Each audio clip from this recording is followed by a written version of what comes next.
Hello guys, আজকে আবার মা আমের ঘরকন্নাতে আরেকটা নতুন ভিডিও নিয়ে হাজির হয়েছি। দেখতে পাচ্ছ এটা ওল সেদ্ধ করে রাখা হয়েছে। আজকে আমাদের রেসিপি হলো ওলের বড়া। তো সেদ্ধ ওলটাকে মা বাটির মধ্যে নিয়ে নিয়েছে।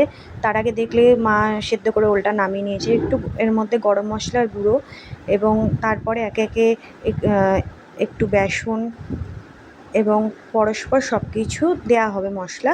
তো তোমাদের ওলের বড়া কেমন লাগে সেটা অবশ্যই জানিও। আমাদের তো খুব ভালো লাগে। দেখতে পাচ্ছ গাইজ মা হিংও দিয়ে দিচ্ছে একটুখানি। হিং দিলে টেস্ট খুব ভালো হয়। যে কোনো কি বড়াতে হিং দিলে খুব টেস্ট ভালো হয়। তার মধ্যে একটু জোয়ান দিয়ে দিচ্ছে মা। তো দেখতে পাচ্ছ গাইজ সব মশলাই একটু একটু করে অ্যাড করছে, কারণ ওলটাকে এরপর মা এটাকে ভালোভাবে চটকে মেখে নেবে। আর একটু নুন দিয়ে দিল, কারণ নুন না দিলে তো আর টেস্ট হবে না। সেদ্ধ হলে তোমরা কেউ চাইলে নুন দিতেও পারো, নাও দিতে পারো। এবার ভালো করে মশলাগুলো দিয়ে ভালো করে মা বেসন দিয়ে মাখিয়ে নিচ্ছে। এটা খুব ঝটপট রান্না করে নিতে পারো তোমরা সবাই।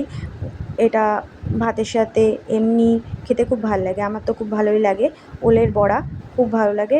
দেখতে পাচ্ছ গাইজ তেলটা মা গরম বসিয়ে দিয়ে, এবার গরম হয়ে গেছে তেল, মা ওলের মাখা ওলটাকে বড়ার শেপে নিয়ে আস্তে আস্তে ছেড়ে দিচ্ছে তেলের মধ্যে।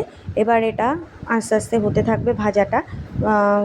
ওলের বড়া কে কীরকম খেতে ভালোবাসো অবশ্যই কমেন্টসে জানিও।